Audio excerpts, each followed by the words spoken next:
Hey, and welcome to the Short Stuff. I'm Josh, and there's Chuck, and this is Necco Wafers, Short Stuff on Necco Wafers, the wafers from Necco. Go ahead and ask your question. Chuck. Uh-huh. Have you ever thought about putting a Necco wafer in your mouth? Oh, boy, that was good. Good drama. I've never had one of these. I haven't either. I've gone my whole life really? without them. Oh, yeah, no. Can we pledge to never have them, or now do you want to? I don't know. It could go either way. That's a really good question. Like, Okay. Like I could see going your whole life, like getting that engraved on your tombstone. Like, yeah, I never had a Necco wafer. So what we're talking about is a candy. It's referenced pretty prominently in some movie in a line, and I could not think of what it was, which really bugged me. But that's sort of where I even heard of Necco wafers was, I think, just through pop culture. Mm-hmm. It's not something, not only have I not had one, I don't know anyone who's ever had one. Like, I've never been with someone who was just chowing on Necco wafers, right, or had a family member that was a Necco enthusiast. No, it's typically, and I don't mean to be ageist, but it's typically viewed as kind of like a grandma candy.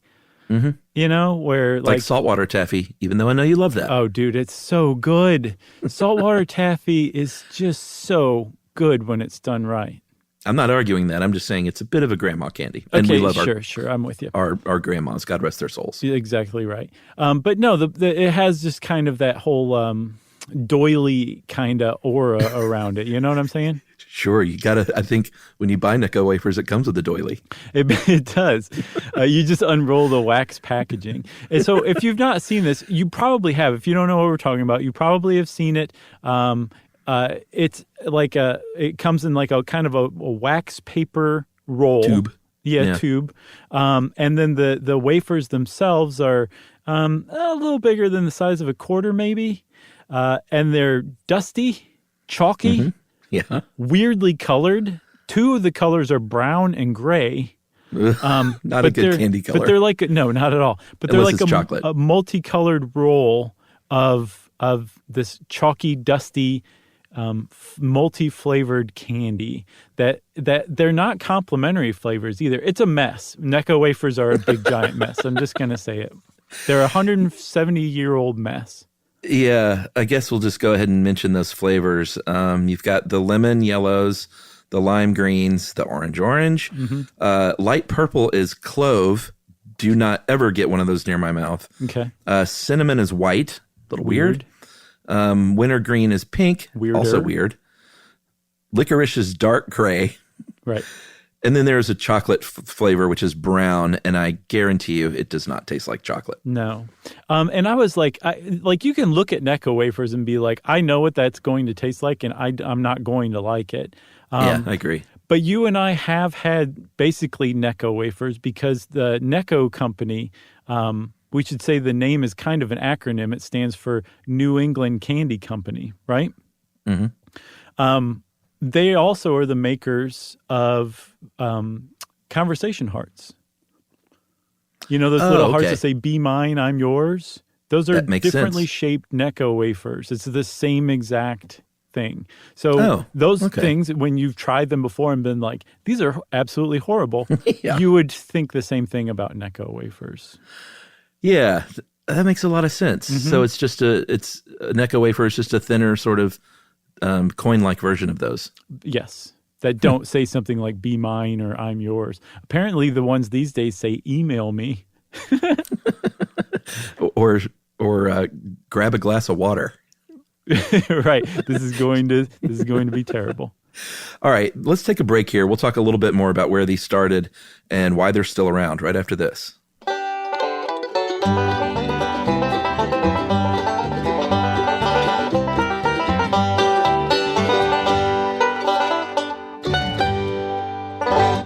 Stuff you should know. Stuff you should know. All right. If we got back in the Wayback Machine and went back to 1901, we would see Necco wafers being cranked out from the New England Candy Company, even though apparently they were around since 1847. I didn't quite get that. Yeah, one of the co-founders of New England Candy Company invented this lozenge machine, the machine that basically popped out these little wafers. And one of the first things they did was use it to make Necco wafers. So Necco wafers actually predate Necco itself, and they used to be called hub wafers. And hub was like an old-timey name, like slang term for Boston. So they were Boston wafers originally, but they predate the company that made them famous. And they predate virtually every popular candy that we know of. And including, Methuselah. I think Hershey Bar officially came out 1 year prior, but every other sort of candy bar that you know and love came around the 1920s and 30s as far as the classics go. Right. M&M's in the 1940s. But the Necco wafer in 1901, they pack it in soldiers' rations in the Civil War, which should be your first, like, stay far away from this candy in 2021 sort of warning. Like if they put it in Civil War rations, you probably don't want to be eating it today. Also, so that's debatable whether it actually was in the Civil War. Like that's a long-standing thing that Necco's been saying for a while, but I think some historians that have looked into it are like, nah, I'm not 100% sure about that. But it definitely was in the rations of American soldiers in World War II because the government actually took over the Necco factory and requisitioned like a sizable portion of their production to give to soldiers because they don't melt, they're really portable, and it's like a high calorie dense snack. Yeah, and the Civil War was over in 1865, so it had to have just been that first version, the whatever they were called. The hub ones? Yeah. Yeah. So at any rate, they're made from sugar and corn syrup. They're, like you said, super chalky. And if you take a survey or see a survey even online for candies, it's usually kind of right at the bottom. I feel bad because we're doing nothing but bagging on this classic candy. Some people love them. Really? From what I've seen... from one of the company's spokespeople, yes, some people love them. Get a sweet tart if you want something like that. Or a spree. Sprees are even better. Spree. What is a spree? Oh, it's like the shiny, slicker version of sweet tarts. It's not at all powdery. It's got a slick, shiny coating, and it's vastly superior in taste as well. And smell. I never really loved those. Really? They were one of my They look like game favorites. pieces. Yes, they did. So it was a lot more fun to eat them because you'd be like, I'm not supposed to be eating this. I'm supposed to be playing. And TS, I'm going to eat it. Well, and that's a nice transition, actually, because as far as Necco wafers go, people sometimes buy them and use them for kids to train them on communion, edible poker chips, shingles for gingerbread houses. That's a nice application. Yes. Or place markers. So there is actual evidence that some people do enjoy the taste of them because the current company that owns them is Spangler from Bryan, Ohio. It's a family-run outfit that's, I think, over 100 years old. That's great. And Spangler, very appropriately, also are the ones who make circus peanuts, which is a lot of people's second most hated candy.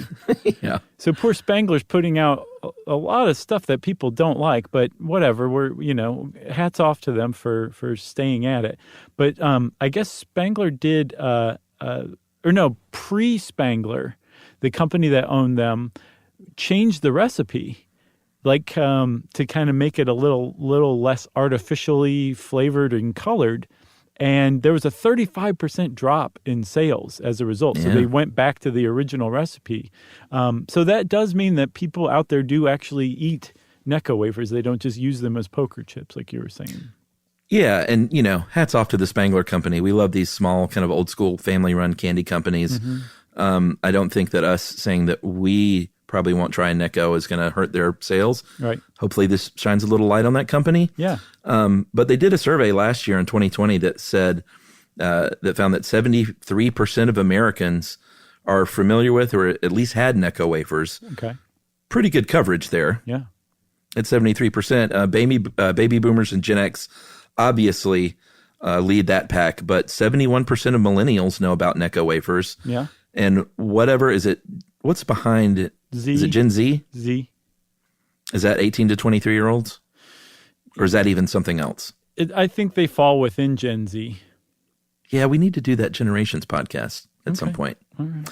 But apparently they obviously are sort of bringing up the rear with 40% awareness. Necco awareness is what they call it in the biz.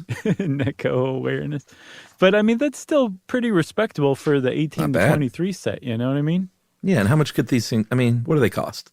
What's a tube of those cost? I genuinely don't know. But I will tell you that there was a dark time where they were not around. Necco Wafers were purchased by Spangler in 2018, and they went offline and reissued them in 2020. But now I guess they're here to stay. All right. Well, I just looked it up out of curiosity. Apparently, you can get them delivered during COVID, which is great. Okay. You can get a 6-pack of Necco Wafers for about $18.50. So about $3 a tube. Wow, I did not expect that. Did you expect like 59 cents? No, I expected it to hover more around $1 price point. Yeah, an American classic, the original, in bold letters, candy wafer since 1847. That's great.